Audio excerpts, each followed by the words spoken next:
हाँ।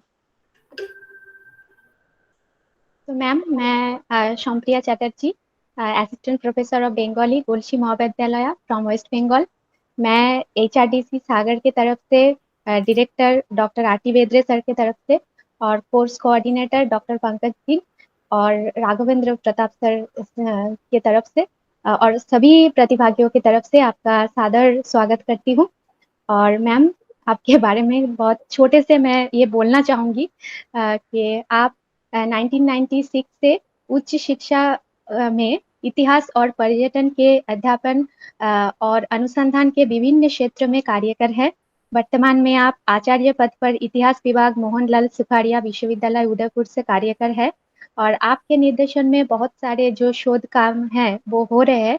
और अ, आप जो है अंतर्राष्ट्रीय, राष्ट्रीय, क्षेत्रीय संगोष्ठियां सम्मेलन में विशिष्ट वक्ता के रूप में योगदान कर चुके हैं। और आप जो है वो इंटरनेशनल ओरल हिस्ट्री एसोसिएशन और इंडियन हिस्ट्री कांग्रेस जैसी प्रतिष्ठित जो संस्थाएं हैं उनमें आप सक्रिय सदस्य रह चुके हैं। और आपके जो संपादना है उसमें हम दोनों बुक्स को बहुत जल्दी पाने वाले हैं। उनमें से एक है कि quit India to new India. और मैम, हम सभी जानते हैं, जो पुराने हैं यहाँ पे प्रतिभागी, वो जानते हैं कि हम आपको रिफ्रेशर कोर्स और ओरिएंटेशन कोर्स में भी सुन चुके हैं। और मैम, आप अपने जो अनुभूति है इस कोर्स के बारे में वो हम सबसे शेयर कीजिए, बोलिए। तो ma'am, welcome again. Thank you ma'am, over to you. Thank you Sampriya ji. Am I audible? मेरी आवाज आ रही है? Yes yeah ma'am, ma'am, yeah. Yes ma'am, ठीक है एकदम। हाँ मैडम। बहुत बहुत धन्यवाद आप सभी का। और निश्चित रूप से सागर विश्वविद्यालय और doctor BK Srivastava sir, doctor Pankaj ji, doctor Raghavendra ji, इन सबसे काफ़ी लंबा जुड़ाव मेरा रहा है। और इस फैकल्टी डेवलपमेंट प्रोग्राम में मैं टोटली पार्टिसिपेंट के रूप में ही आना चाह रही थी, और एक तरह से अपने अनुभवों को, दूसरे के अनुभवों को साझा करने का जो विचार था, और बहुत ही ज़्यादा फ्रूटफुल रहा। एक तरीके से पिछले एक हफ्ते से हम लोग आप कह सकते हैं कि गांधी विचार में डुबकी लगा रहे थे। हम लोग पूरी तरह से अवगाहन कर रहे थे, और बहुत सारे संवाद जो है एक दूसरे से कर रहे थे। जो हमारे रिसोर्स पर्सन्स हैं हम लोग उनसे कर रहे थे। और कभी कभी ये संवाद जो है थोड़ा थोड़ा विवाद की तरफ भी जाता हुआ दिखा, बट मुझे लग रहा है कि बहुत ज्यादा, बहुत बहुत फ्रूटफुल रहा ये, बहुत फ्रूटफुल। और इससे लंच से जस्ट पहले का जो सेशन था, मैं अपनी बात वहीं से आगे बढ़ाना चाहूंगी। और बहुत ही अच्छा प्रोफेसर अंबिका दत्त शर्मा जी का, डॉक्टर बेद्रे जी का जो विचार रहा है कि गांधी जी जो प्रासंगिकता की हम लोग बात करते हैं, यहीं से मैं आगे बढ़ाना चाहूंगी कि आज आधुनिकता का जो है बोलबाला है, आधुनिक सोच है, वो सबके ऊपर हावी हो गई है। और इसीलिए ये बहुत मुश्किल है, अगर गांधी जैसे व्यक्ति बिल्कुल सर्वप्रिय होते, किसी विवाद का विषय ही नहीं होता, तो मुझे लगता है कि ये एक चिंतनीय बात होती। ये चिंतनीय बात बिल्कुल नहीं है, लेकिन एटलीस्ट कम से कम गांधी पे विचार किया जा रहा है। हम लोग गांधी को कभी खारिज करने की बात करते हैं, कभी हम लोग डिस्कस करते हैं, कभी मूल्यों में लाने की कोशिश करते हैं। तो निश्चित रूप से यही गांधी की सबसे बड़ी उपलब्धि है। मैंने अपना जो वक्तव्य है उसका एक जो विषय दिया है वो है वर्तमान भारतीय युवा पीढ़ी के लिए गांधी मार्ग एक आवश्यक विकल्प। अब इस विषय को मैंने इसलिए चुना है कि हम लोग पिछले कई दिनों से इस पर जो है हम लोग बात कर रहे हैं, और कुछ एक शिक्षक साथियों का ये प्रश्न भी आया था कि हम अपने विद्यार्थियों को जब कहते हैं तो हमें जो है प्रश्न प्रश्न के साथ साथ फिर हम अगर उत्तर से संतुष्ट करने का प्रयास करते हैं तो प्रति प्रश्न, तो गांधी को आज की पीढ़ी किस रूप में देखती है, और हम शिक्षकों का जो दायित्व है, क्या दायित्व है। और बेसिकली मैं किसी समाधान की तरफ नहीं जाने का प्रयास करूंगी, और प्रयास करूंगी कि हम सब अपने आप से बहुत सारी चीजें अपने आप में मंथन करें, और बहुत कुछ कुछ अलग अलग निष्कर्षों पर पहुंचे। तो जो गांधी मार्ग है उससे मैं इसे मार्ग ही कहना सही समझती हूँ। गांधी दर्शन तो एक बहुत ही व्यापक हो जाता है और दार्शनिक सवालों में, दार्शनिक सवालों के जवाबों में उलझने का मुझे लगता है कि हमारा प्रयास भी नहीं होना चाहिए। बिल्कुल बेसिक चीज़ें, कुछ चीज़ें जो हम अपने विद्यार्थियों को, अपने बच्चों को हम लोग शेयर कर सकें, वो मैं आपसे साझा करना चाहूँगी। अ, मेरा गांधी से जो जुड़ाव है वो एक तरह से कह सकते हैं कि आप धीरे-धीरे एक सतत प्रक्रिया जो है रही है और स्वतः ये जुड़ाव हुआ है और धीरे-धीरे, शनैः-शनैः ये जो है आप कह सकते हैं कि ये बेस बनता गया और बेसिकली मैं कल्चरल हिस्ट्री में काम करती हूँ और लेकिन दोनों में कोई अंतर्विरोध नहीं है क्योंकि स्वाभाविक रूप से जो गांधी से जुड़ाव है, वो एक तरीके से दिल का जुड़ाव है। और मुझे लगता है कि अगर आप दिल से गांधी से जुड़ते हैं तो अलग नहीं हो सकते। भले ही आपका आपका ऐसा नहीं हो सकता कि आपका व्यक्तित्व भिन्न है और गांधी के प्रति जो आपका विचार है वो कुछ भिन्न है। तो जब आप गांधी से जुड़ते हैं तो आपका जो व्यक्तित्व है, आपका जो खाका है, आपकी जो दैनंदिनी है, डे टू डे लाइफ है, सब कुछ पर वो अपना असर डालती है। और ये असर हम बहुत सारी चीज़ों में देखते हैं। फिर इसके बाद जब मैं अपनी अगली पीढ़ी को देखती हूँ, जिस पीढ़ी की मैं बात कर रही हूँ, चाहे वो हमारे महाविद्यालय में हमारे छात्रों के रूप में हो या फिर मेरे घर में मेरे 2 बच्चों के रूप में हो या पड़ोस के बच्चों के रूप में हो, तो मुझे लगता है कि वो गांधी को किस रूप में देखते हैं। और गांधी पर जो बहस है वो सनातन बहस हो रही है। पिछले कुछ वर्षों में ये लगातार इसलिए भी बहस हो रही है कि हम देख रहे हैं कि पहले क्विट इंडिया मूवमेंट का 75 साल पूरा हुआ। फिर हम देखते हैं कि गांधी 150 साल के हुए और बहुत बार इस तरह की बहस हुई कि गांधी जी 125 साल तक कम से कम जीवित रहना चाहते थे। फिर इस पर प्रश्न किए गए कि आज गांधी होते तो क्या सोचते, वो इस विश्व को कैसे देखते, इस व्यवस्था को कैसे देखते, इन पर लगातार लिखा और बोला जाता रहा है। फिर हम देखते हैं कि चंपारण सत्याग्रह जो है उसके 100 वर्ष हुए तो पूरे विश्व में जो है आयोजन अलग-अलग रूपों में हुए और गांधी पर जो बहस है वो किसी न किसी रूप में हम कह सकते हैं कि वो चलती रही। कभी क्या होता है कि कोई बहुत रिनाउंड व्यक्तित्व होते हैं, चाहे वो स्टीफन हॉकिंग है या बराक ओबामा है, वो गांधी के बारे में अपने जो है विचार काफ़ी कुछ आप कह सकते हैं कि विश्वास व्यक्त करते हुए उनमें, उनके व्यक्तित्व में, वो अपनी बात कहते हैं। तो एक एक तरह से गांधी की जो प्रासंगिकता है, गांधी की जो स्वीकार्यता है, उस पर एक बहस स्वाभाविक रूप से होने लगती है। तो मैं जो बात कहना चाह रही हूँ कि जो गांधी की व्यावहारिकता है, उस पर जो ये सनातन बहस है, आज गांधी जी की जो शहादत है उसको 74 साल होने जा रहे हैं और उसके बाद हमारे देश की 3 पीढ़ियां जो है वो गुजर चुकी हैं और आज की जो युवा पीढ़ी है वो बेसिकली गांधी को किस रूप में देखती है, गांधी मार्ग जो है उनकी अहमियत, उसकी अहमियत उस युवा पीढ़ी के लिए क्या है, ये प्रश्न मेरे लिए बहुत बार मुझे मथता है और बार बार ऐसा नहीं है, कई बार बहुत संक्षिप्त रूप में इस पे बात की गई। लेकिन मुझे मैं इसको 2 रूपों में देखती हूँ। मुझे आइंस्टाइन का वो कथन याद आता है, जब उन्होंने गांधी के बारे में कहा था कि आने वाली पीढ़ियाँ जो है विश्वास नहीं करेंगी, उन्हें विश्वास नहीं होगा कि गांधी जैसा हाड़-माँस का व्यक्ति कभी इस धरती पर मौजूद था। इसको क्या है मैं 2 रूपों में देखती हूँ। एक तो मुझे लगता है कि क्या आइंस्टाइन का जो ये कथन है कि कोई विश्वास नहीं करेगा कि हाड़-माँस का एक ऐसा व्यक्ति साक्षात रूप में, मूर्त रूप में धरती पर मौजूद था।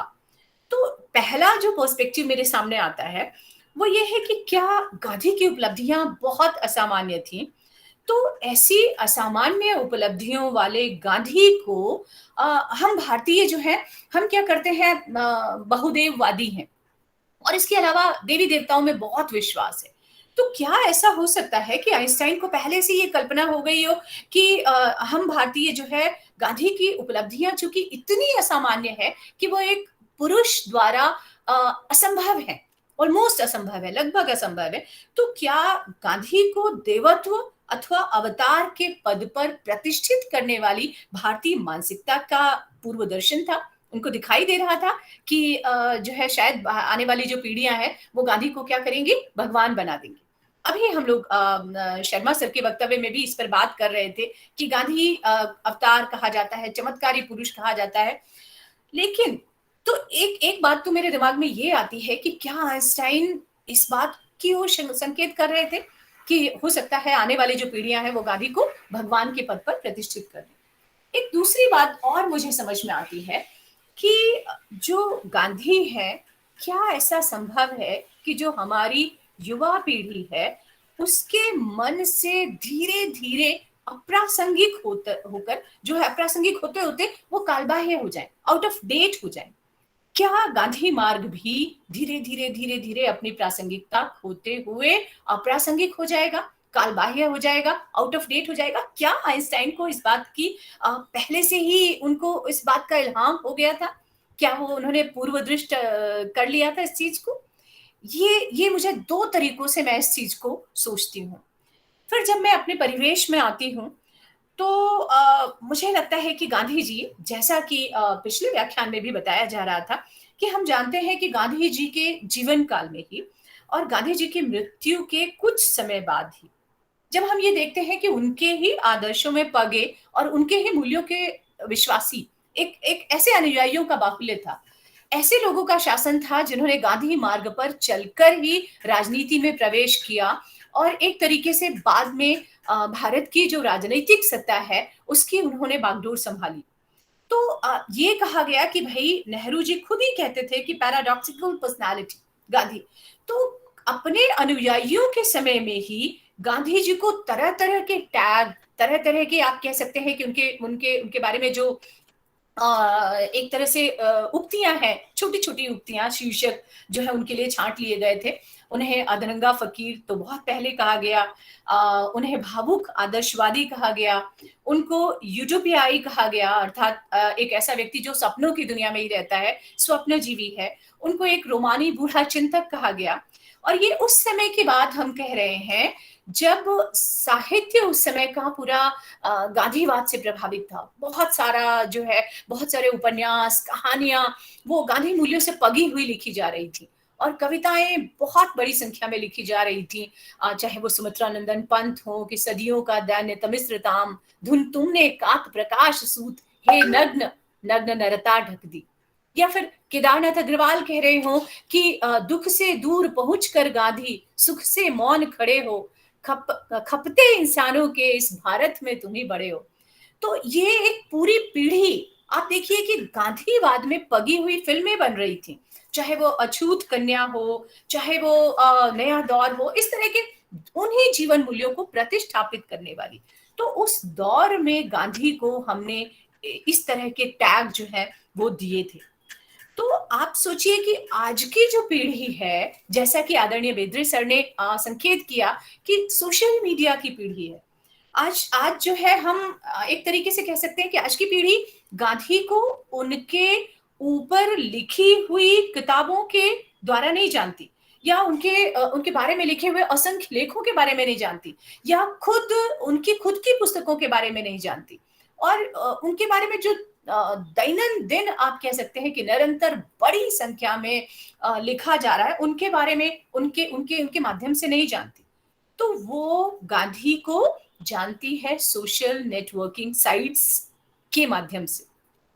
तो हमको इस बात पे सचमुच में आश्चर्य नहीं करना चाहिए कि आज हम गांधी को आप कहिए कि कुछ लतीफों और मुहावरों के बारे में जानते हैं, मुहावरों से जानते हैं, बहुत सारे किरदारों से जानते हैं।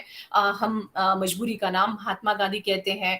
अगर वो भारतीय मुद्रा पर अंकित हैं तो हम उनको नोटों के सिंबल के रूप में मानते हैं। और कई बार आप मुझे ये कहते हुए बहुत संकोच हो रहा है कि रिश्वत के प्रतीक के रूप में गांधी का जो नाम है वो लिया जाता है। तो निश्चित रूप से आज की जो पीढ़ी है उसने गांधी को एक अलग रूप में, अलग छवि में देखा है। और बड़ी अजीब सी बात है कि हम लोग बात कर रहे थे कि आज गांधी के ऊपर आप सोचिए कि निरंतर लिखा जा रहा है और आधुनिक विश्व के जिन महान व्यक्तियों पर सबसे अधिक लिखा जा रहा है, वो सबसे अधिक साहित्य लिखा जा चुका है, वो निश्चित रूप से उसमें महात्मा गांधी हैं। तो ये बात तो तय है कि गांधी का जो जीवन है या गांधी का चिंतन है, उससे आकर्षित, अभिभूत और एक तरीके से कम हम कह सकते हैं कि उनसे प्रभावित एक पीढ़ी ज़रूर है। और निश्चित रूप से लगातार जो बहसें की जाती रही हैं, वो इस चीज़ का प्रमाण है कि गांधी से प्रत्यक्ष या अप्रत्यक्ष ढंग से जो प्रभावित लोग हैं, उनकी संख्या काफ़ी बढ़ी है और दिन-प्रतिदिन उसमें बढ़ोतरी हो ही रही है। तो ऐसे में अगर हमारी आज की जो पीढ़ी है, वो उसके ऊपर हम कह रहे हैं कि गांधी के जीवन दर्शन का या गांधी के विचारों का यथेष्ट प्रभाव नहीं पड़ा है।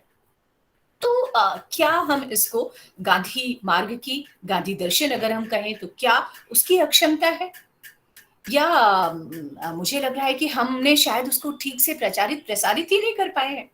तो चाहे वो व्यवस्था है, चाहे वो हम हैं, अगर हम खाली यही कहें कि नहीं-नहीं सरकारी तंत्र जो है उसने गांधी के विचारों का ठीक से प्रचार-प्रसार नहीं किया, तो निश्चित रूप से ये एक आधा सत्य होगा। मुझे लग रहा है कि हम लोग भी, जो कि हम कहते हैं कि स्वयं हम गांधी मार्ग के अनुयायी हैं, ऐसे हम भारतीयों का भी बहुत बड़ा रोल है, हम लोगों का भी जो उत्तरदायित्व है, वो कम नहीं हो जाता। कई बार मुझे लगता है कि गांधी मार्ग को या गांधी की जो सार संभाल है, वो हमने मात्र रस्मी तौर पर उनको स्मरण करने के लिए किया है कि अमुक ओकेजन पे हमने कर लिया, इस अवसर पर हमने कि ठीक है, गांधी जी ऐसे कहा करते थे। कई बार हम कोई बात कहते हैं, हम अपना कोई हमारा कथन होता है, हम क्या करते हैं कि उसको हम पुष्ट करने के लिए एक तरीके से पेपर वेट की तरह हम गांधी के जो विचार हैं, वो उसके ऊपर रखते हैं, ताकि हमारी बात का वजन बढ़े। हम उसको उनको समय-समय पर कोटेशन के रूप में इस्तेमाल करते हैं।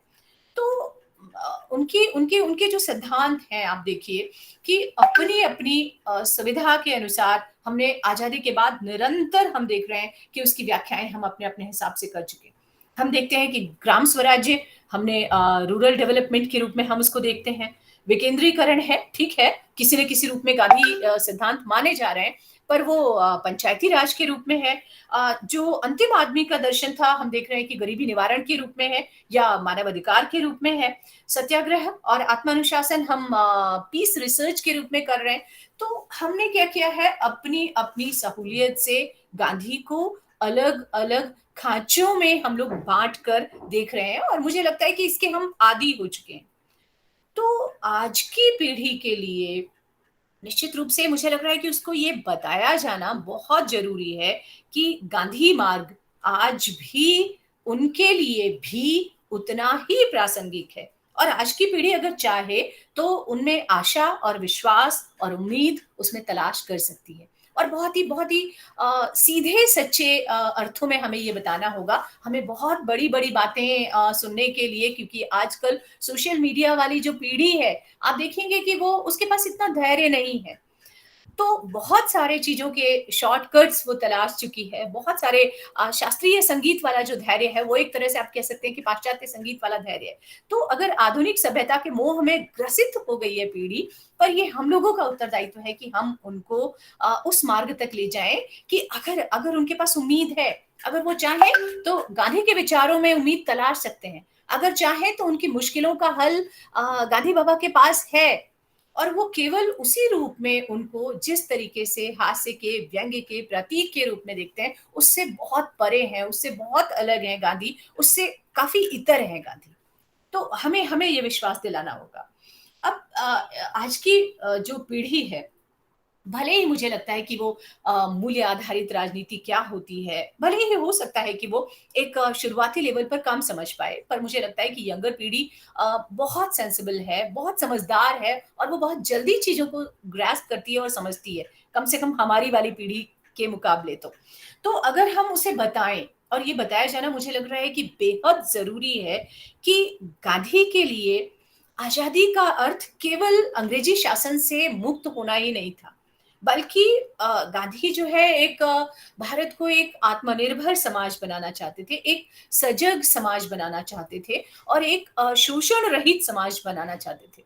और यही वजह है कि आप देखेंगे कि राजनैतिक स्वतंत्रता से बहुत पहले गांधी जी सामाजिक समरसता की बात करते हैं, सांप्रदायिक सद्भाव की बात करते हैं, सांप्रदायिक एकता की बात पर जोर देते हैं और बहुत सारे हिंदू समाज की जो मान्यताएँ हैं, सड़ी-गली मान्यताओं को काट कर फेंक देने के लिए आग्रह करते हैं। आप देखिए कि पूरी तरह से उस विचारों में पला-पगा व्यक्ति इस तरह की बातें करता है। और वो जो राजनैतिक आंदोलन था उसके समानांतर ही वो एक एक एक सामाजिक आंदोलन खड़ा करते हैं। वरना क्या पड़ी थी उनको कि अछूतोद्धार का जो कार्यक्रम कर रहे हैं, हरिजन आंदोलन कर रहे हैं, इसके अलावा मंदिरों में प्रवेश का आंदोलन कर रहे हैं।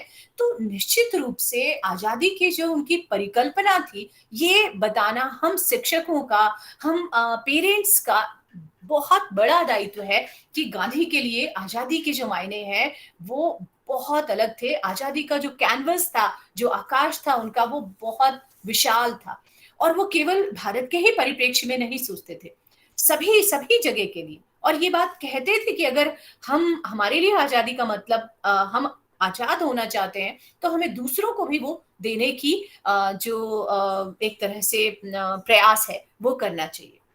तो बहुत सारे मुद्दों पर गांधी मार्ग की व्यावहारिकता आप कह सकते हैं कि हमें बताना होगा।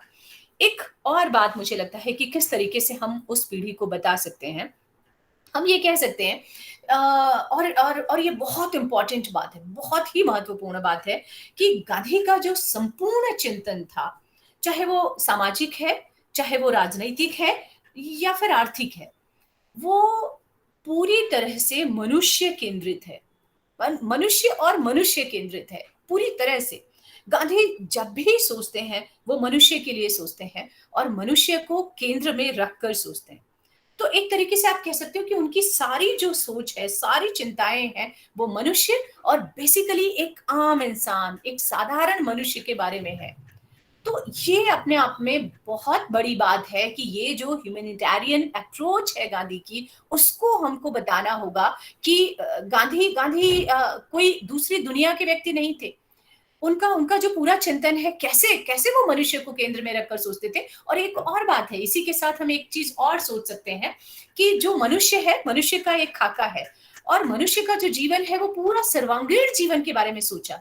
जो होलिस्टिक अप्रोच की बात हम लोग करते हैं, वो ये सोच ही नहीं सकते थे कि एक मनुष्य के जो जीवन के अलग-अलग पहलू हैं। एक सामाजिक मनुष्य अलग होगा, आर्थिक मनुष्य अलग होगा और धार्मिक मनुष्य अलग होगा और राजनैतिक मनुष्य अलग होगा, ऐसा गांधी सोच ही नहीं सकते थे। तो पहले तो उन्होंने मनुष्य के बारे में सोचा और फिर वो मनुष्य के सर्वांगीण जीवन के बारे में या आप कह सकते हैं सर्वांगीणता में उसके जीवन को लेते हुए सोचा। और यही कारण है जो उनका सर्वोदय का जो सिद्धांत है या जो ट्रस्टीशिप है, ये सारा एक एक एक संपूर्णता में लेते हुए सोचा। बार-बार गांधी जी कहते हैं कि भई वो जो मेरा अर्थशास्त्र है, वो मानवीय अर्थशास्त्र है और जो अर्थशास्त्र अगर नैतिक और भावनात्मक नहीं है, अगर वो इनकी उपेक्षा करता है, तो वो मोम की मूर्ति की भांति है, जो लगती भले सजीव हो, किंतु होती वो प्राण से रहित है। यंग इंडिया में कहते हैं। तो ये बहुत बहुत आश्चर्य नहीं होना चाहिए कि जो गांधी का अर्थशास्त्र था या अपनी आर्थिक विचारों की गांधीयन पद्धति अगर हम कहें, उसको वो मानवीय अर्थशास्त्र कहते हैं। तो ये अपने आप में बहुत इम्पोर्टेंट है कि सबसे पहले तो वो मनुष्य को केंद्र में रखकर बात करते हैं और फिर उस मनुष्य को सर्वांगीणता और संपूर्णता में रखकर देखते हैं। कहीं उनके लिए अलगाव और दुराव नहीं है। तो इसी के साथ एक तो और चीजें हैं कि जो ये मनुष्य है, मनुष्य को वो बहुत श्रेष्ठ बनाना चाहते हैं, निश्चित रूप से। चाहे वो आप उनके हिंसात्मक आंदोलन से देख लीजिए या दूसरी चीज़ों से, वो उसकी श्रेष्ठता को बरकरार रखना चाहते हैं और श्रेष्ठता के एक चरम पर एक तरीके से उसको ले जाना चाहते हैं। लेकिन गांधी उस मनुष्य की श्रेष्ठता के साथ-साथ उसकी जो सहजता है, उसको भी वो सहेजना चाहते हैं। और इसीलिए मनुष्य और प्रकृति के सहजीवन की जो भारतीय परंपरा है, वो उसको दिल से स्वीकारते हैं और बार-बार कहते हैं अपनी हर चीज़ में, अपने हर कथन में वो इस चीज़ को कहते हैं।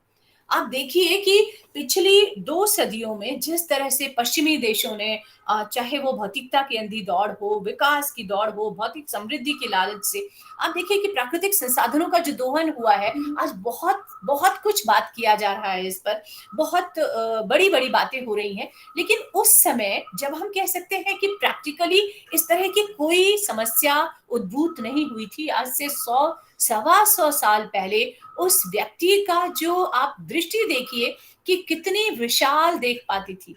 आज हम देख रहे हैं कि डेविड एटनबरो अगर प्रकृति के बारे में बात कर रहे हैं, तो वो कहते हैं कि अगर हम अ, पानी ले रहे हैं सामान्य रूप से या हम अपनी सामान्य जो जीवन की बातें कर रहे हैं, उससे भी कहीं न कहीं हम प्रकृति को नुकसान पहुँचा रहे हैं। तो आप देखिए कि वैसे ही गांधी भारतीय जड़ों में या भारतीय जो मनीषियों की जो सोच है, उसको वो वैसे ही नहीं पहुँच गए। वो कहती थी कि भई अगर हम प्रकृति से अगर हमें नदी से पानी लेना है, तो सबसे पहले हम लेकर उसको माथे पर लगाते थे और उससे अनुमति लेते थे। उसके बाद हम उसका आचमन करके फिर हम अपने उपयोग में उसको लेते थे। अगर हम सवेरे सोकर उठ रहे हैं पलंग से अगर हम अपने पैर नीचे कर रहे हैं, तो हम धरती माँ को सबसे पहले क्षमा याचना कर रहे हैं, कि हे धरती माँ, ये हमारी मजबूरी है, हम अपने काम नहीं कर पाएँगे। तो यहाँ जो है प्रकृति पर विजय पाने की बजाय एक तरीके से आप कह सकते हैं कि प्रकृति से जो सहजीवन है, जो हम सब ने देखा कि कैसे अगर हम देख रहे हैं कि प्राकृतिक संपदा का जो दोहन किया गया है, उससे पर्यावरण का संतुलन जो है बिगड़ा, पारिस्थितिकी तंत्र जो है वो अस्त-व्यस्त हो गया, बहुत सारे वन्य जीवन जो है वो खत्म हो गया, पेड़-पौधों की बहुत सारी प्रजातियाँ लुप्त हो गईं और बहुत सारे आदिम सभ्यताओं को हमने निश्चित रूप से क्षति पहुँचाया। तो अगर क्या क्या बुरा है कि अगर हम गांधी की उस सीख को बार-बार याद करें? मुझे लगता है कि उसको एक आप्तवाक्य बना दिया जाना चाहिए और जगह-जगह उसको चस्पा किया जाना चाहिए कि प्रकृति के पास सब मनुष्यों की ज़रूरत पूरी करने के लिए पर्याप्त साधन है, किंतु एक भी इंसान के लालच की पूर्ति की जो क्षमता है, वो प्रकृति में नहीं है। क्योंकि लालच की कोई सीमा नहीं है। ज़रूरतें तो पूरी कर सकती है। तो ये आप सोचिए कितना बड़ा वाक्य है, कितना एक विज़नरी अप्रोच उस व्यक्ति का है कि उसने आप सोचिए सवा 100 साल पहले आज की जो परिस्थितियाँ हैं, उनको उसने देख लिया था अपनी अंतर्दृष्टि से। तो उस समय उन्होंने ये बात कही। अगर हम सामान्य रूप में जिन 2 सिद्धांतों की बात की जाती है राजनैतिक जो दर्शनों की बात की जाती है, अगर उनकी बात नहीं करें, उनको भी हमें अपनी जो अगली पीढ़ी है, हमें किस रूप में उनको बताना होगा। आप कह सकते हैं कि जो उस समय का विश्व था, वो एक तरीके से अचंभित हो गया और अवाक हो गया कि विश्व में वो शक्ति जो अजेय मानी जाती है। ऐसा ऐसा साम्राज्य, ऐसा ब्रिटिश साम्राज्य, उन्होंने उस ब्रिटिश साम्राज्य के विरुद्ध एक आंदोलन खड़ा किया और इसी आंदोलन से उन्होंने 2 सिद्धांतों को, बहुत बड़े सिद्धांतों को जन्म दिया तो नहीं कहना ठीक है, लेकिन आप कह सकते हैं कि विश्व ने उनको साकार रूप लेते हुए देखा। और वो गांधी जी खुद कहते हैं, हम ये बार-बार कह रहे हैं, आज प्रोफ़ेसर शर्मा के वक्तव्य में ये बात आई कि वाल्मीकि रामायण किस तरह से सत्य पर जो राम है, वो दृढ़ हैं और प्रतिज्ञा कर रहे हैं। तो राजनैतिक रूप से आप कह सकते हैं कि सत्य की जो प्रतिष्ठा राम ने सबसे पहले की और गांधी ने राम की उसी परंपरा का अनुगमन किया। गांधी जी खुद ये बात कहते हैं कि भई सत्य और अहिंसा जो है ये पहाड़ों की तरह अटल हैं, यानी कि हमारे से सदियों, हजारों साल पहले से ये हैं और ये इसी तरह से अटल रहेंगे। तो गांधी का जो योगदान है, वो उनको जन्म देना नहीं है, बल्कि आप कह सकते हैं कि उन्होंने सिखाया कि इनको प्रयोग में हम किस तरीके से करें और एक तरीके से जब आंदोलन सफल हुआ, तब हमने एक तरह से प्रयोग सिद्धता इस इन दोनों सिद्धांतों की स्वयमेव हमने देख लिया। हम देख रहे हैं और आगे भी बहुत सारे जो है आंदोलन उन्हीं सत्य और उन्हीं अहिंसा के सिद्धांतों को बेस बनाते हुए, आधारभूत रूप से रखते हुए लड़े गए, जैसा कि हमने पिछले कुछ दिनों के व्याख्यानों में इन सबको सुना ही। एक इसी सत्य और अहिंसा से जुड़ी हुई और इन्हीं आंदोलनों से जो मुझे बहुत व्यक्तिगत रूप से बहुत आकर्षित करती है, कि आप कह सकते हैं कि इसी प्रक्रिया में उन्होंने विश्व को एक एक अद्भुत चीज दी, वो था उनका निर्भीकता का दर्शन, मृत्यु से अभय। और आप सोचिए कि ये आगे चल के इतने लोगों ने, आप चाहे वो आंग सान सू की हो जो कि फ्रीडम फ्रॉम फियर करती हैं, चाहे वो दूसरे नेल्सन मंडेला की अगर आप ऑटोबायोग्राफी करें तो अपने आप में अद्भुत है कि गांधी सिद्धांतों को किस तरह से वो व्यक्ति लेकर चला। मार्टिन लूथर की बात हम लोगों ने की। तो आप कह सकते हो कि ये जो निर्भीकता का दर्शन था, ये कैसे प्रयोग किया गांधी ने, ये अपने आप में देखने लायक चीज है। और निर्भीकता जो है वो, उनकी दृष्टि में निर्भीकता अक्खड़पन नहीं है, या आक्रमणशीलता भी नहीं है।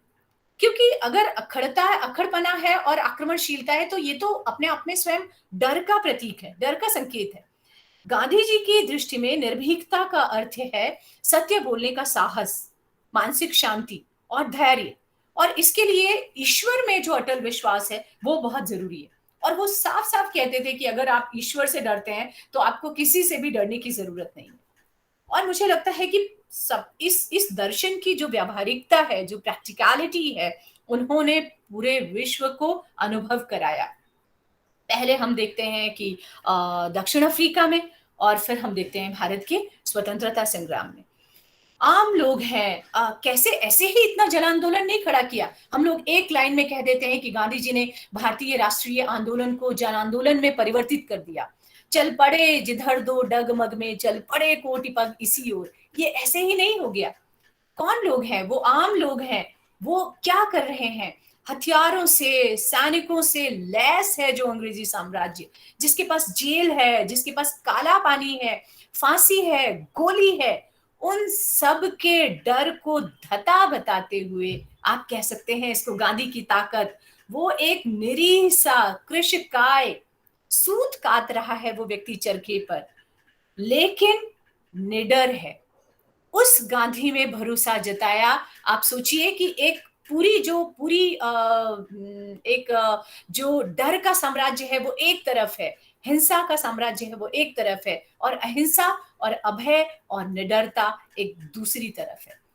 तो अब व्यक्तित्व में देखिए गांधी के, तो कहीं से ऐसा लगता है आपको कि आप उनके साथ बहुत आराम से बिना डर के चल सकते हैं, लेकिन नहीं। ये जो भरोसा है, इसने इस आंदोलन को, या जो 1920 के बाद का जो हम भारत का राजनीति का वातावरण देखते हैं, वो एक तरीके से निडर बन गया। बहुत सारी जो जेलें थी वो भर गई सत्याग्रहियों से, नई जेलें और बनाई गई, पर कितनी बनाएंगे, वापस भर गई। तो इसको आप एकमात्र आवेग नहीं करेंगे, नहीं कह सकते, इसको आवेश भी नहीं कहेंगे, बल्कि आप कह सकते हैं कि ये पवित्र लक्ष्य और पवित्र साधनों के साथ साथ मृत्यु से अभय के गांधी मार्ग में एक अटूट भरोसा था, अटूट विश्वास था। और गांधी की जो ये निर्भीकता थी, वो भी कहां से निकली थी? वही उसी सत्य और वही वही अहिंसा, जो वो कहते हैं कि पहाड़ों के समान अटल सिद्धांत है, उन्हीं से वो उद्भूत थी, उन्हीं से निकली थी और उन्हीं पे जाके समाप्त होती थी। एक तरफ वो कहते हैं कि भाई नहीं सत्यात परो धर्म, कि जो स्वतंत्र भारत की सरकार है वो किस पर टिकी हो। वो कहते हैं उसकी जो कल्पना है वो अन्याय और शोषण के स्थान पे सत्य पर आधारित हो।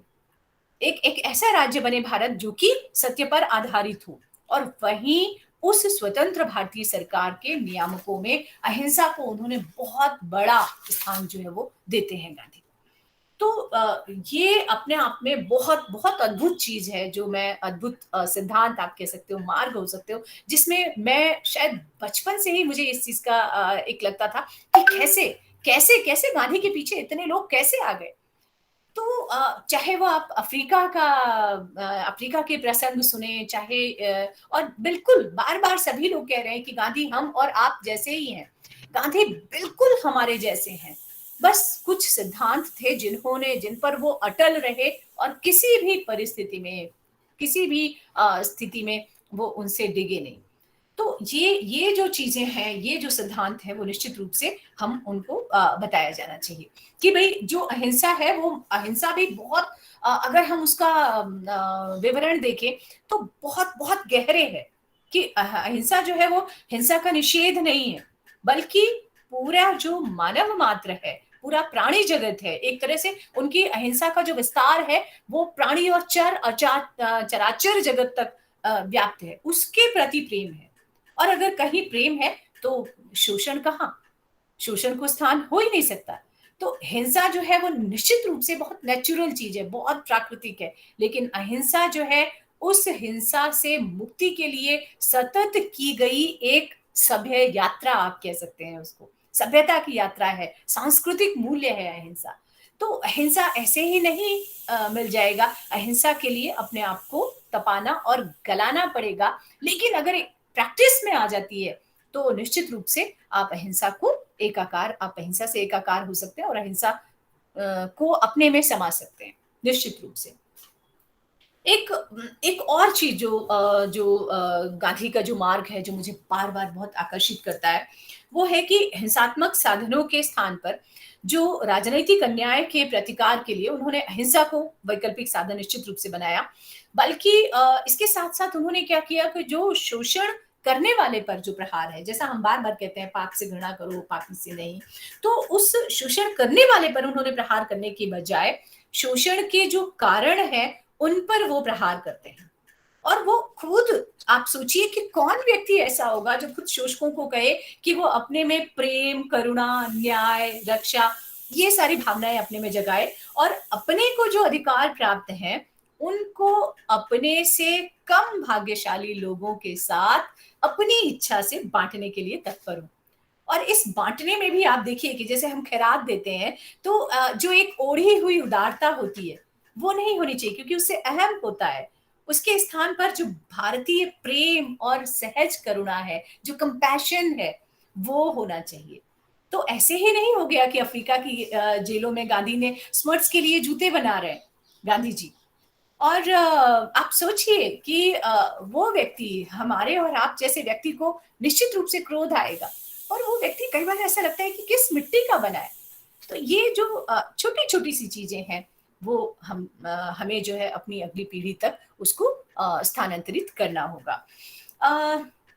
गांधी जी की जो आर्थिक नीतियां हैं, हम जैसा कह चुके हैं कि उसमें उसमें बेसिकली, क्योंकि हमने बात नहीं किया, मुझे बहुत ही प्रिय है। और जब मुझे बात करने के लिए कहा गया, आप सबसे अपने विचार साझा करने के लिए, तो सबसे पहले मैं ट्रस्टीशिप पर ही बात करने की इच्छुक थी, क्योंकि मुझे लग रहा था इस पर जितने विस्तार से किया जाना चाहिए बात नहीं हो पाया, पर मुझे लगता है कि ये बहुत समय की अपेक्षा इसमें लगेगी।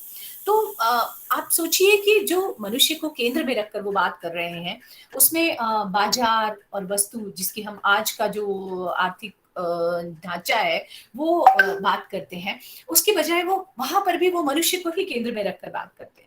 अगर आज का जो हम अर्थशास्त्र देखें, उसको गांधी जी निर्मम अर्थशास्त्र कहते थे, तो उसमें उसमें उस ऐसे अर्थशास्त्र में वो नीति शास्त्र को ले आए, वो मानवीय मूल्यों को ले आए। आप सोचिए सर्वोदय जैसा सिद्धांत ले आए, न्यासिता या ट्रस्टीशिप का जो सिद्धांत है, आप सोचिए कि व्यक्ति, सबसे बड़ी चीज जो है वो सर्वोदय, सबका उदय, ठीक है, समान, चाहे वो भारतीय परंपरा इस चीज को कहती है कि आत्मौपम्येन सर्वत्र, सबको अपने जैसा ही समझो, सबको, लेकिन इसको व्यवहार में ला पाना और वो भी आर्थिक मूल्यों में ला पाना, सबसे वो अंतिम व्यक्ति को लक्ष्य करके अपनी कोई भी नीति बनाना, आप सोचिए ये सब कितना कितना दुष्कर एक तरह से सिद्धांत है, या उस तक सोच पाना।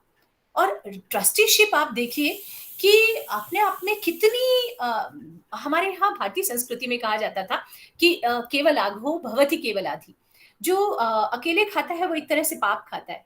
आप सोचिए कि आपके पास सब कुछ है, तो अगर हमने सब कुछ ईशावास्यमिदं सर्वम के अनुसार ईश्वर की मान ली, तो ये तो हमारी व्यक्तिगत संपत्ति नहीं है। चूंकि सब कुछ ईश्वर की है, ये चराचर जगत ईश्वर का है, तो ईश्वर से संबद्ध जो लोग हैं, सब कुछ उनमें सब में बराबर बटा है। हाँ, अगर हमें अपने प्रपोर्शन से कुछ अधिक मिल गया है, अनुपात से कुछ अधिक मिल जा रहा है, तो हमें उसके ट्रस्टी के रूप में या न्यासी के रूप में देखना होगा। तो और वो कोशिश करना होगा, हमें हमें हमें संपत्ति अर्जन का प्रयास नहीं छोड़ना है, हमें उसको करना है क्योंकि हमारे अंदर वो योग्यता है। लेकिन हम उस पर से अपना जो स्वत्व है, एक तरीके से उसको हमें त्याग देना है। तो कितनी बड़ी बातें थी, भले ही बहुत सारी चीज़ें हैं, आदर्शवादिता से पगा हुआ सिद्धांत कहा गया, लेकिन अगर आप देखिए तो मुझे तो बहुत व्यावहारिक लगता है। आप सोचिए कि मानवीय उदारता और सामाजिक उत्तरदायित्व के बीच जो है एक कितना सुंदर गठबंधन है ये। आप प्रचलित अर्थशास्त्र में हम देख रहे हैं कि जो है इतनी कटुता है, बड़े पैमाने पर उत्पादन है, अथाह पूंजीवाद है, मशीनीकरण है। उसके विरुद्ध मशीनीकरण की बात हम लोग कर चुके हैं कि गांधी जी मशीनीकरण के विरुद्ध नहीं थे। बात बड़ी या छोटी मशीनों का नहीं था, बात ये था कि किस भाव से उस मशीन को बनाया गया है, या आप कह सकते हैं कि उससे जो श्रम है इंसान का, वो बच रहा है और मनुष्य की जो गरिमा है वो बढ़ रही है, तो उस मशीन का स्वागत है। लेकिन जहां वो मनुष्य की गरिमा पर कुठाराघात कर रही है, वहां उसका विरोध है। तो इसमें इसमें कोई अंतर विरोध नहीं है। तो आप देखिए कि छोटी छोटी इस तरह की जो चीजें हैं, चाहे वो प्रकृति के साथ तादात्म्य करें, सहअस्तित्व की बात करें, छोटे उद्योग हैं, सरल तकनीकी है, आर्थिक विकेंद्रीकरण है, आत्मनिर्भर गांव है, तो आर्थिक मुद्दे भी अगर हम बिल्कुल बिल्कुल इम्प्रैक्टिकल नहीं है, और मुझे यही लग रहा है कि बहुत सारे वर्तमान जो भारतीय समाज और राजनीति है, बहुत सारे मुद्दों को हमने छोड़ दिया है। तो आज हम देख रहे हैं कि गरीबी और अमीरी के बीच में खाई जो है वो दिनों दिन बढ़ती जा रही है। अगर हमने गांधी के आत्मतोष की बात की होती, अगर हमने आत्मसंयम की बात की होती, अगर हमने अपरिग्रह की बात की होती, और ये सब बात करते हुए हम उस सुविधा को लेने में संकोच करते जो हमारे उस अंतिम पायदान पर बैठे हुए हमारे भाई को नहीं मिल पा रहा है, तो आप देखिए कि शायद ये खाई इतनी चौड़ी नहीं होती जाती। तो उनका उनका जो शिक्षा है, वो भी आप देखिए कि शिल्प के साथ संलग्न होके रोजगार बनाती है, आत्मनिर्भरता बनाती है, बल्कि साथ साथ हम देख रहे हैं वर्ग और घृणा से मुक्त समाज भी बना रही है। तो मनुष्य को शोषण से मुक्ति, स्वार्थ से मुक्ति, अनधिकार ग्रहण के का जो भाव है उससे मुक्ति, और क्या चाहिए किसी समाज को। तो पारस्परिक सामंजस्य की बात हो रही है, सहकार की बात हो रही है, और साथ साथ विकास की भी बात हो रही है। तो बहुत सारी बातें मैंने थोड़ा-सा राजनीति का कुछ चीज़ें उनके राजनीति से ली, कुछ चीज़ें उनके समाज से ली, कुछ चीज़ें उनके अर्थ से ली, और मैं शायद यही बात कहना चाहूँगी कि हम गांधी को अपने और निकट हम अनुभव कर सकते हैं। अगर हम गांधी को एक ऐसे व्यक्ति के रूप में देखें, जिसने बहुत बड़ी-बड़ी बातों की बजाय बहुत छोटी-छोटी बातों पे बल दिया और उनको प्रयोग में लाने का प्रयास किया। गीता की बात हम देख रहे हैं की गई। उन्होंने सब कुछ करके दिखाया, और सबको उन्होंने प्रेम करने के लिए कहा, और प्रेम करने का ढंग भी सिखाया। और सत्य और अहिंसा की जो बातें, वो बड़ी-बड़ी बातें अगर आप कह सकते हैं कि किया, तो उन्होंने विकट परिस्थितियों में भी उन सत्य और अहिंसा के सिद्धांतों को नहीं त्यागा नहीं। और आजीवन आप देखिए कि खुद को वो आत्मसंयम की कसौटी पर, ब्रह्मचर्य की कसौटी पर, बहुत सारे विवादों के साथ होते हुए भी उस कसौटी पर कसने का प्रयास करते रहे। तो मेरे विचार में जो गांधी है, वो मनुष्य और मनुष्यता के उत्थान की बात करते हैं। यहाँ हम विकास शब्द का प्रयोग नहीं करेंगे, क्योंकि विकास बहुत सारी जो बलिदान भी मांगती है, आप कह सकते हैं। तो उत्थान की बात करेंगे, और वो जो ये उत्थान है, गांधी जी नैतिक मूल्यों के सहारे करने के लिए कृत संकल्प है। तो हम इनको व्यावहारिक आदर्शवादी तो कह सकते हैं, लेकिन व्यावहारिक तो मानना होगा। मेरी दृष्टि में गांधी जी की जो व्यावहारिकता है, वो संदेह से परे है, और इसी गांधी मार्ग में असीम संभावनाएं हैं। और बल्कि मैं तो ये तक कहना चाहूंगी कि कई परिस्थितियों में हमारे पास गांधी मार्ग के अलावा विकल्प नहीं है, बिल्कुल विकल्प नहीं है। तो अभी भी मुझे लगता है कि बहुत देर नहीं हुई है, हमको खुद को पहले तो गांधी मार्ग को समझना होगा, और अपनाने का प्रयास करना ही कह सकते हैं। कि पूरी तरह से अपनाना तो मुझे नहीं लगता है, लेकिन एटलीस्ट हम अपना कर, जैसे हमको गांधी होना कई विद्वानों द्वारा कहा गया, तो ये हमें इस दिशा में कम से कम प्रयास करना चाहिए। और शर्त निश्चित रूप से वही है जो गांधी कहते हैं कि व्यक्तिगत और सामूहिक अनुशासन का साहस होगा, वो हमें करना होगा, और हमें अपनी नई पीढ़ी को प्रयास करने होंगे। हम लोग क्या है, हमारी आदत है, हम लोग बहुत प्रश्न करते हैं। फैक्चुअल प्रश्न तो बहुत अच्छी बात है, लेकिन मुझे लगता है कि हमें बहुत सारे प्रश्न दूसरों से प्रश्न करने की बजाय हमें खुद से प्रश्न करते होंगे, और प्रश्न और उत्तर की ओर खुद ही उत्तर तलाशने होंगे। और ये जो प्रश्न उत्तर की जो प्रक्रिया है वो सतत चलती रहनी चाहिए, मंथन चलता रहना चाहिए। और इस जो चर्निंग आउट का जो ये प्रोसेस है, इसी में से बहुत सारी जो एक तरह से आप कह सकते हैं कि बहुमूल्य जो चीजें हैं वो निकल कर आएंगी निश्चित रूप से। और ये जो बहुमूल्य तथ्य हैं वो पूरी तरह से हमें गांधी मार्ग की ओर ही ले जाएंगे, ऐसा मुझे विश्वास है।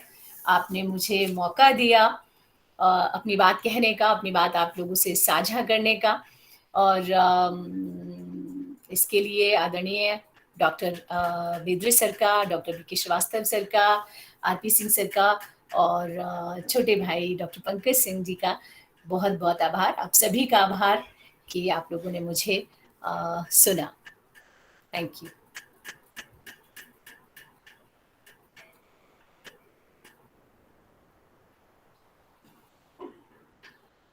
किसी के अगर कोई क्वेश्चन है तो पूछ लीजिए मैडम से, अभी हमारे पास वक्त है। हम लोग आपस में ही डिस्कशन करते हैं, और किसी की भी कोई, जी जी बिल्कुल।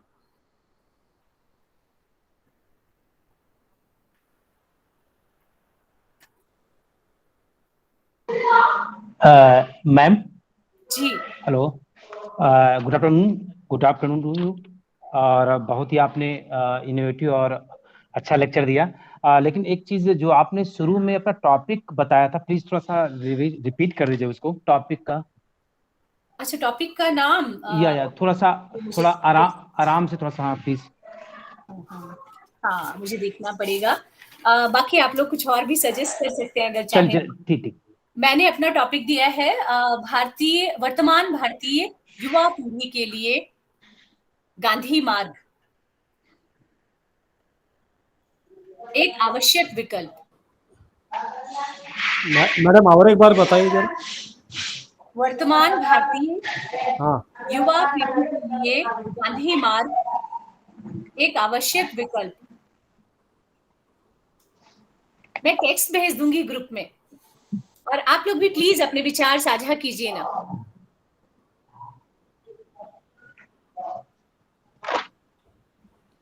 मतलब मैंने अपने मन की बात बताई, मैंने कोई सैद्धांतिक व्याख्या नहीं की, कोई इस तरह का कोई गूढ़ बातें नहीं की। मैंने अपने मन की बातें शेयर की, और मैं चाहती हूँ कि आप लोग भी अपने मन की बातें जो है वो शेयर कीजिए प्लीज।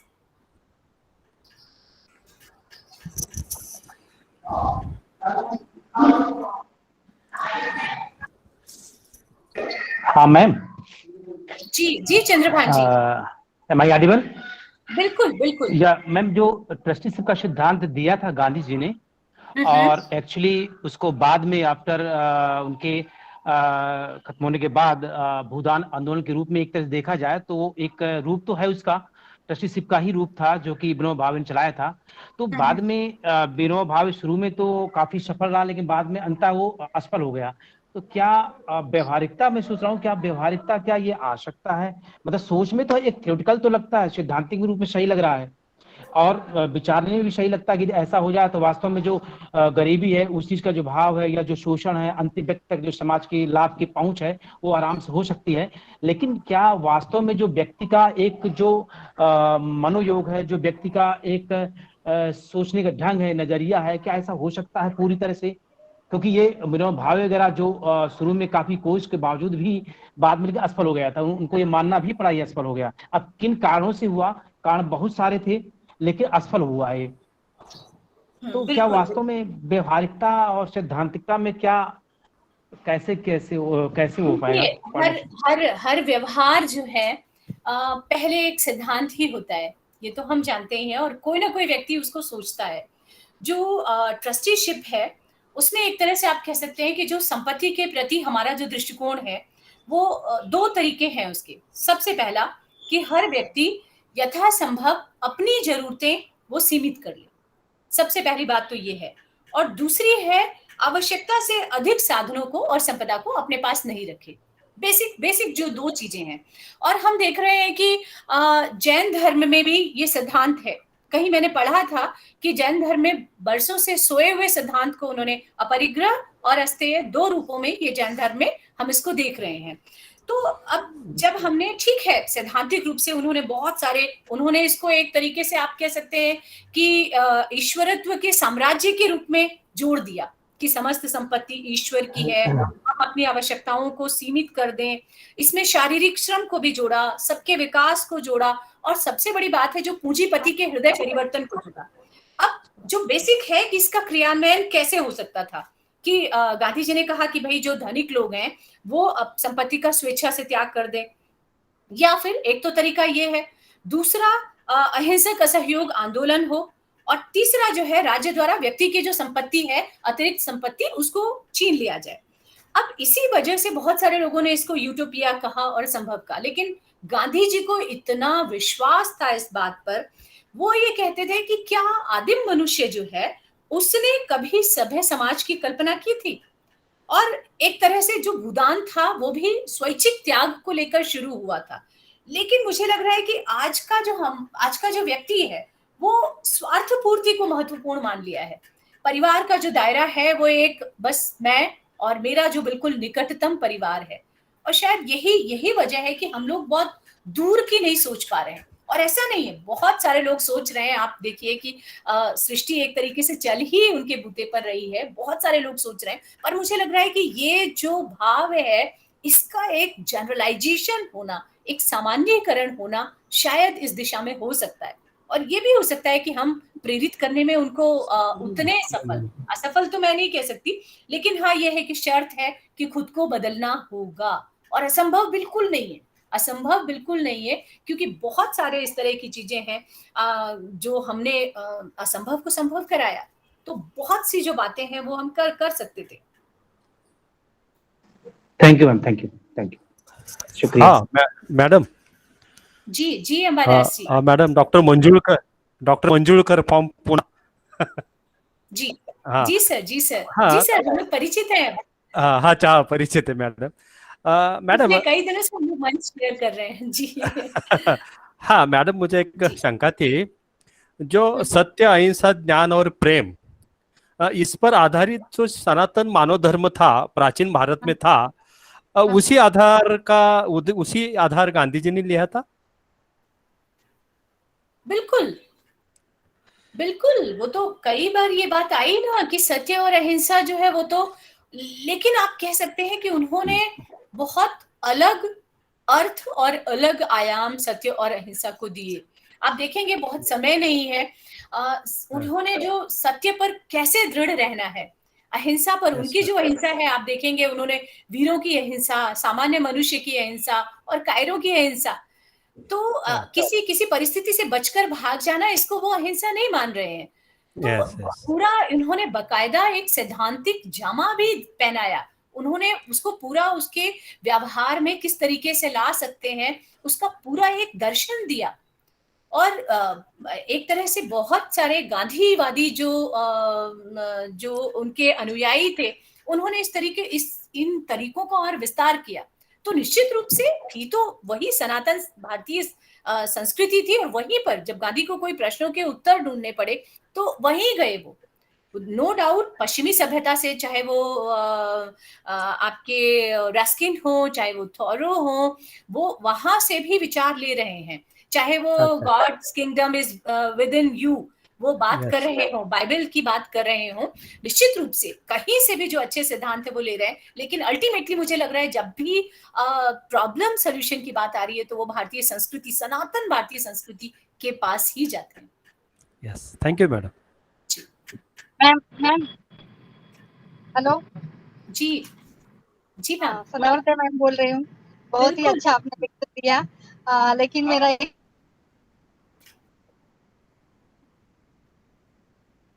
आवाज नहीं आ रहा। आवाज का प्रॉब्लम है सदावर्ते मैडम, कुछ नेट का प्रॉब्लम। मैडम आवाज नहीं आ रही है।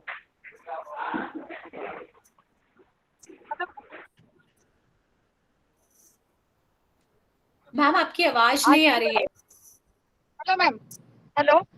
हाँ आज की वर्तमान स्थिति में ये संभव है क्या मैम? आपने बहुत ही अच्छा बोला और बहुत ही सरल भाषा में आपने कहा, लेकिन आज की वर्तमान स्थिति में ये संभव होगा क्या? क्यों नहीं संभव होगा मैम, ये हमको और आपको ही सोचना है। अगर हम देख रहे हैं कि उनकी प्रासंगिकता है, अच्छा ऐसा नहीं है, मैंने कुछ तरीके बताए कि शायद इस तरीके से हो सकता है, पर बाकी तरीके हमको अपने आप खोजने होंगे। हमें और आपको खोजने होंगे कि आज की पीढ़ी किस रूप में मानती है, किस रूप में कैसे वो एक्सेप्ट करेगी। उसका जो सोचने का तरीका है, उसका जो सीखने का तरीका है, वो हमारी पीढ़ी से कुछ अलग है। तो हमें उन्हीं के तरीके से उनको ये बात बतानी होगी कि आपकी जो प्रॉब्लम्स है उनका सोल्यूशन है, गांधी मार्ग में उनका सोल्यूशन है मैम। लेकिन क्या पाठ्य पुस्तक में होना, अगर बेसिकली अगर ये हो पाता बेसिकली पाठ्य पुस्तक से, तो ये संभव हो सकता, हम कर सकते, ऐसा मेरा मानना है मैम। जी बिल्कुल बिल्कुल। Thank you, thank you.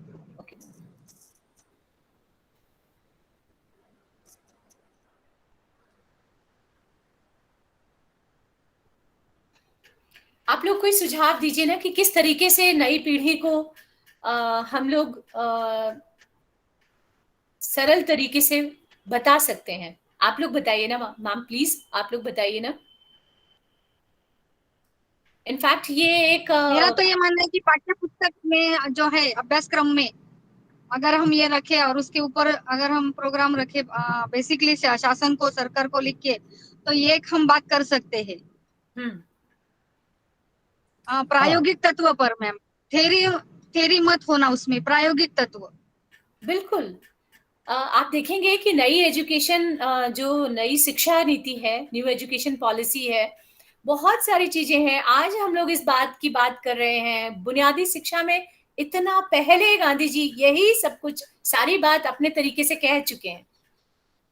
उसको मैंने बहुत बिल्कुल केवल पॉइंट्स में मैंने छुआ, बहुत बहुत पहले। और इतना आप सोचिए कि व्यक्ति जब श्रम से अर्जित करेगा तो कितना सम्मान होगा उसके प्रति, उस आजीविका के प्रति, है ना। तो मल्टीपर्पज स्कूल थे, अब नहीं है। मल्टीपर्पज स्कूल पहले थे, अब नहीं है। तो श्रम का महत्व आज पैंडेमिक इसमें जो है, तो किसी को भी स्किल डेवलपमेंट जो है वो कम पड़ रही है, मुझे ऐसा लगता है। तो इसके लिए अभ्यासक्रम में ये सब प्रायोगिक तत्वों पर डालना चाहिए, और थ्योरी कम और प्रायोगिक तत्वों पर अगर कौशल्य का विकसित होना, तो वो सब स्किल डेवलपमेंट हो सकते हैं मैम, ऐसा लगता है। बिल्कुल, हम लोग आज स्किल डेवलपमेंट की बात कर रहे हैं।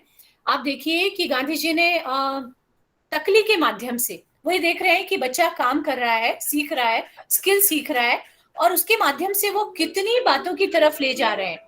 उसकी हिस्ट्री, चाहे वो कपास, सूत कहाँ से बना, ठीक है, सबसे पहले किस सभ्यता में प्रयोग में आया, कौन लोग उसको करते हैं, उसका जो आर्थिक महत्व है, उसकी जो ज्योग्राफी है, तो कई चीजें क्या है, बहाने से धीरे धीरे धीरे धीरे हम लोग इनकलकेट कर देते हैं, कर सकते हैं। तो इस तरह की चीजों पे स्वच्छता है, सफाई है, जो बेसिक चीजें हैं, आपका ये चीजें तो ऑटोमेटिकली आ जाएंगी अगर हम लोग उस तरीके से करें।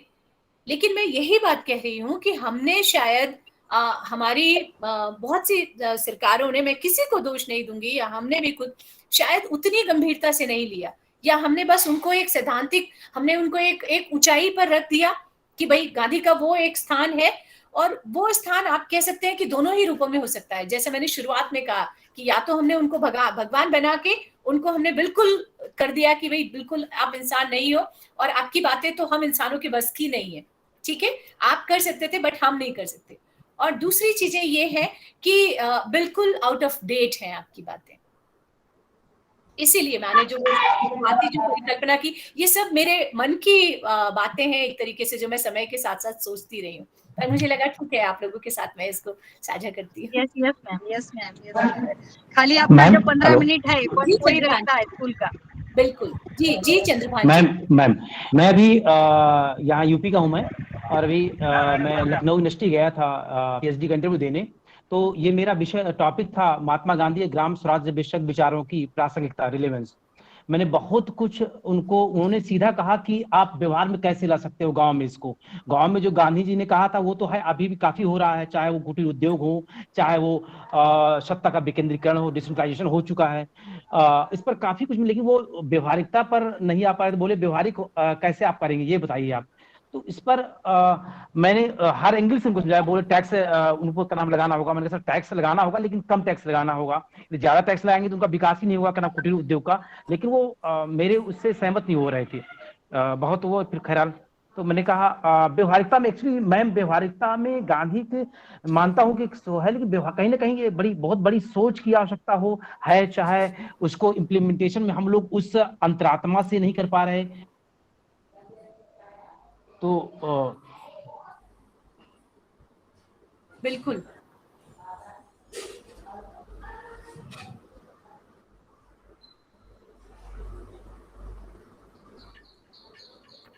हाँ मैडम, हाँ आवाज आ रही है मैडम? Am I audible? जी जी प्रशांत जी। बता दें। मुझे ऐसा लगता है मैडम कि हमने गांधी की जो विचारों को, तत्वों को एक आदर्शवाद समझ के रखा है, और उसी कारण आदर्शवाद के कारण हम सिर्फ आदर्श ही रख रहे, उसको वर्तमान में उसका इस्तेमाल ही नहीं कर पा रहे। ये एक बड़ी समस्या है।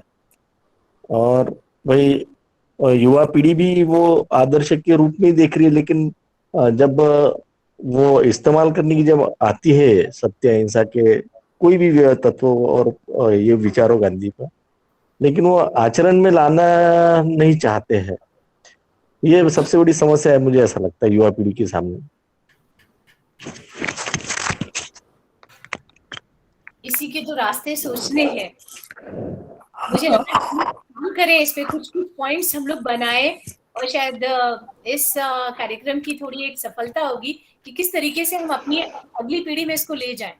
कुछ कुछ पॉइंट्स मुझे लग रहा है इन पे बना तो हमें बनाना होगा। या मैम, या फाइनली कुछ पॉइंट आउट करना होगा हमको।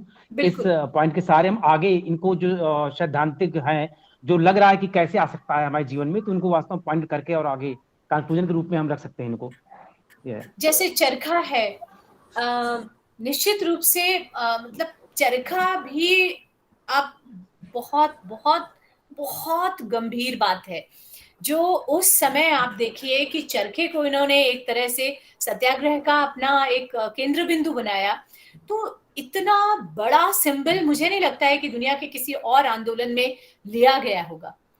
और वो एक इतनी लंबी भारत की जो कॉटन जो वस्त्र की परंपरा थी, आप देखते हैं कि कैसे उसको शनै शनै शनै शनै खत्म किया गया, और इतने लोग बेरोजगार हो गए। हम मार्क्स का कथन पढ़ते हैं कि भारत के जो हस्तशिल्प के जो कारीगर हैं, उनके हड्डियों से अटे पड़े हैं भारत के जो मैदान हैं, सब लोग उसको रेखांकित कर रहे हैं।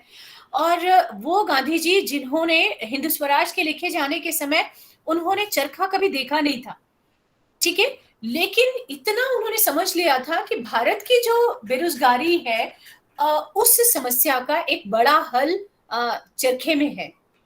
और फिर वो देखते हैं कि कैसे चरखे से स्वाभिमान आता है, कैसे चरखे से जो खाली पड़े जो श्रम के जो हमारा समय है उसको हम लोग कैसे यूटिलाइज करते हैं।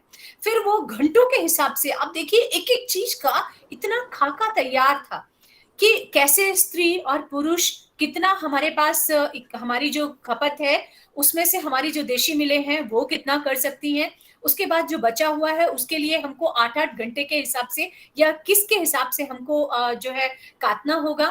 फिर वो देखते हैं कि ये जो चरखा है इससे हमको अपने लिए वस्त्र मिल जाएगा, जो एक्सेस उत्पादन है उससे हमको रोटी मिल जाएगी या हमारे भोजन में मदद मिलेगी। उसके अलावा कह रहे हैं कि और दूसरी चीजों में, और चाहे वो स्वाभिमान है, चाहे और इतनी सारी चीजों के साथ आप देखिए उन्होंने जोड़ा। और न केवल यहाँ बल्कि हम देख रहे हैं कि इंग्लैंड का जो मजदूर वर्ग है, एक समय में जो उनकी जान का प्यासा हो गया था मजदूर वर्ग, क्योंकि मैनचेस्टर और लंकाशायर की मिलें बंद हो गई, तो वो डायरेक्टली जो है इस चीज पर आरोप लगा रहे थे कि शायद महात्मा गांधी के चरखा आंदोलन से हुआ, और निश्चित रूप से वहां से खपत हुई। लेकिन ये तो काफी पहले जब वहां की मिलें बनी, तब वहां के मजदूर पहले से ही बेरोजगार हो गए थे। तो गांधी जी जब वहां पहुंचे गोलमेज कॉन्फ्रेंस में भाग लेने के लिए, तो वहां की जो सरकार थी उसके सामने एक बड़ी समस्या थी, क्योंकि वो उनको, गांधी जी को उन मजदूरों के क्रोध से कैसे बचाए। और ये कहते हैं, लेकिन गांधी जी ने क्या किया, उन्होंने वहीं पर मजदूरों के आसपास कोई जगह थी उन्हीं से संबंधित, वहां पर उन्होंने ठहरना तय किया। अब तो सरकार को काटो खून नहीं कि कैसे हम गांधी, लेकिन जब गांधी जी ने उसको एक्सप्लेन किया कि आपके यहाँ इतने मजदूर हैं और मेरे यहाँ इतने मजदूर बेरोजगार हो गए, जो कि इसकी बड़ी संख्या है, मुझे वो संख्या याद नहीं है। इसके बाद वो कहते हैं कि आपके यहाँ तो बेरोजगारी भत्ता मिलता है, हमारे यहाँ तो मेरे मजदूर भाइयों को कुछ भी नहीं है, और वो बिल्कुल खत्म होने के कगार पर आ गए हैं। तो जब अपनी इन बातों से उन्होंने जिस तरीके से कन्विंस किया उनको, तो आप देखिए कि उसके बाद वापस जो पुलिस की समस्या थी वो गांधी जी को उस भीड़ से बचाने की थी, लेकिन वो उनको हिंसात्मक भीड़ से नहीं बल्कि उनके प्रेम से बचाने की समस्या थी। तो कैसे अपनी बात को किस तरीके से समझाया जा सकता है एक भारतीय मजदूर और इंग्लैंड के मजदूर के बीच में, कैसे उन्होंने जो तार जोड़ा है, संवेदना का जो तार है, तो ये सब चीजें हमें वाकई में प्रेरणा लेने की जरूरत है कि कैसे कैसे चीजों को अपने पक्ष में लाया जाए, किस तरीके से चीजों को संवेदनात्मक तरीके से सूत्र उसको हम जोड़ा जाए। मैडम जी हाँ, मैं मैडम बोल रही थी कि हालांकि मैंने ये एक फेसबुक में मेरा एक दोस्त ने पोस्ट किया था, तो ये बच्चों के बारे में उन्होंने पोस्ट किया था कि जो बच्चे होते हैं वो तो समझते नहीं है, हमारे जैसे बिल्कुल नहीं समझते हैं, ये तो हम जानते हैं। तो उनके जो माँ बाप होते हैं, जो गार्जियंस होते हैं और जो टीचर्स होते हैं, उन्हीं के बलबूते पे वो जानते हैं, पहली शिक्षा उनकी उन्हीं के बेसिस पे होते हैं। तो मैडम अभी मैं आपके जो व्याख्यान है इसके बारे में मैं ये बोलूंगी, मुझे ये रिलेट करके ये लग रहा है कि इसकी मैंने क्यों बोला ये कि हम अगर अपने जिंदगी में ये जो गांधी हो या फिर जो भी ऐसे महात्मा है, जो भी मनीषी हैं, उनके व्याख्यान को अगर हम अपनी जिंदगी में नहीं उतारेंगे, हम अगर अपने जो मॉडर्निटी है उसको हम बोलेंगे कि नहीं हम इसी पे टिके रहेंगे, यही ठीक है, और हम अगर युवा पीढ़ी को बोलेंगे या फिर हम अपने फ्यूचर जो प्रेजेंट में उनको बोलेंगे कि नहीं ये था वो था, तो फिर तो कभी नहीं होगा ना। हमें अपनी जिंदगी में इसको लाना होगा, जैसे भी हो मॉडर्निटी को रख के ही लाना होगा। और मुझे लगता है कि अगर गांधी जी होते तो वो भी यही करते, क्योंकि हम अगर मॉडर्न नहीं होंगे तो फिर हम इस विकासशीलता में कभी शामिल नहीं हो पाएंगे, लेकिन हमारी जिंदगी में उसका रिफ्लेक्शन होना चाहिए जो भी उनके प्रिंसिपल्स है। तो ये लगता है मैडम। बिल्कुल बिल्कुल, हम आधुनिकता के साथ उन सनातन मूल्यों को या गांधी मूल्यों को क्यों नहीं आत्मसात कर सकते। हम कोशिश कर सकते हैं ना कि बहुत सारी इस तरह से अगर हम सोचेंगे और हर व्यक्ति सोचेगा, और सबसे पहले तो ये बात निश्चित रूप से है कि अपने जीवन में हमें उतारना होगा उन चीजों को, और आधुनिकता को साथ लेके चलना पड़ेगा। बिल्कुल, तभी मैं बार बार इसीलिए कह रही हूँ कि हमें नई पीढ़ी के तरीके से ही समझाना होगा, उसको हमें उन्हीं के जो स्तर है वहीं पर उतर कर उन्हीं के जीवन मूल्यों के साथ तादाद में बिठाते हुए समझाना होगा।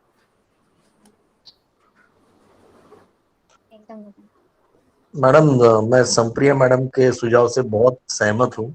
जी उन्होंने बहुत अच्छा सुझाव दिया कि जब तक हम खुद आत्मसात नहीं करते तब तक हम दूसरों को क्या पढ़ाएंगे।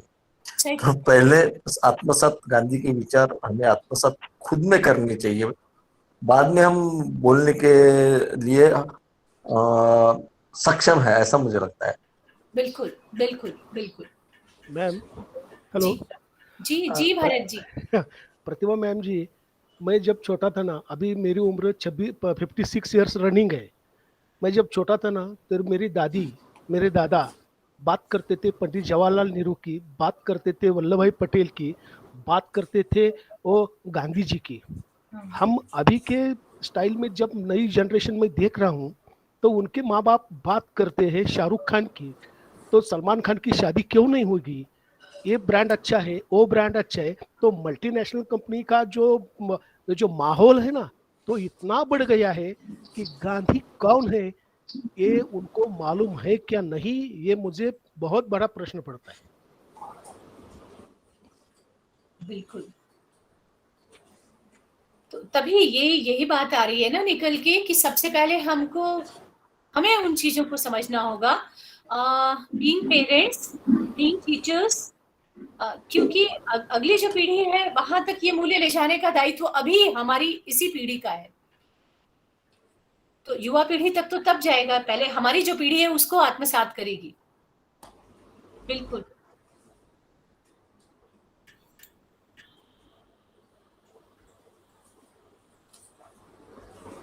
जी जी चंद्रभान जी।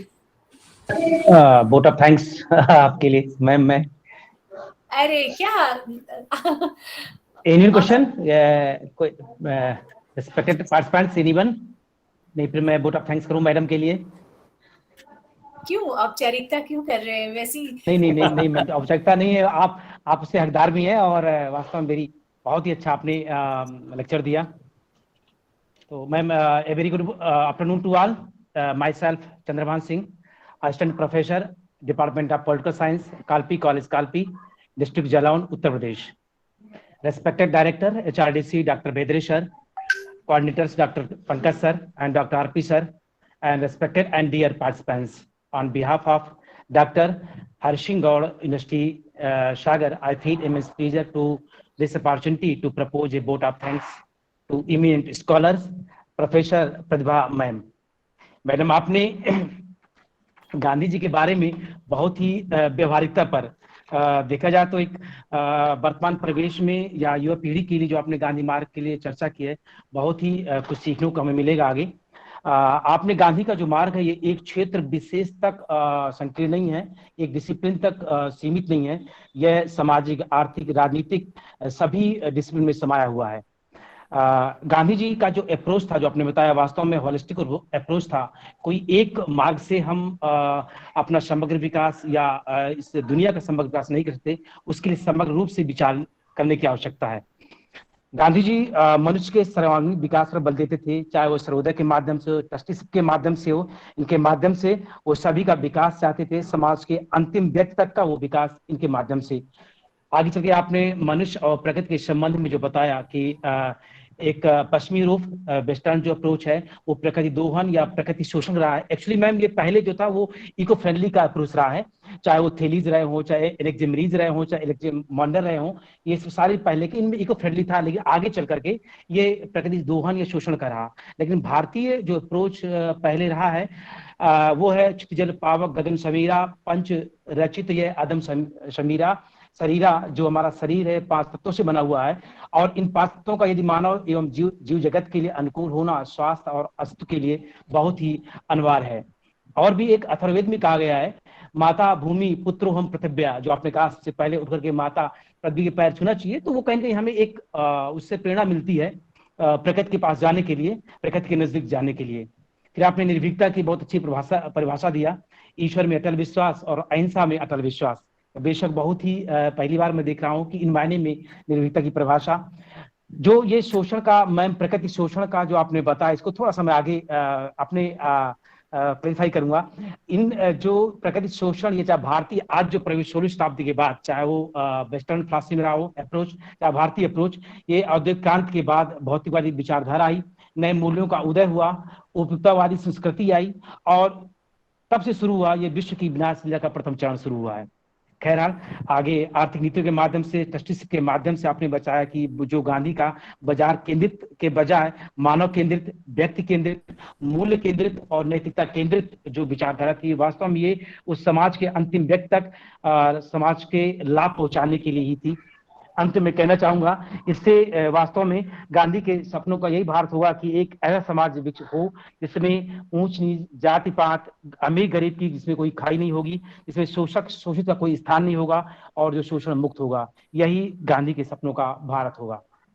लास्ट में मैं अगेन मैम एक बार पुनः मैं आपका इतने बहुमूल्य विचारों से आपने हम सबको अवगत कराने के लिए तहे दिल से आपका आभार व्यक्त करता हूं और धन्यवाद ज्ञापित करता हूं। Thank you very much. Thank you, thank you. Sure.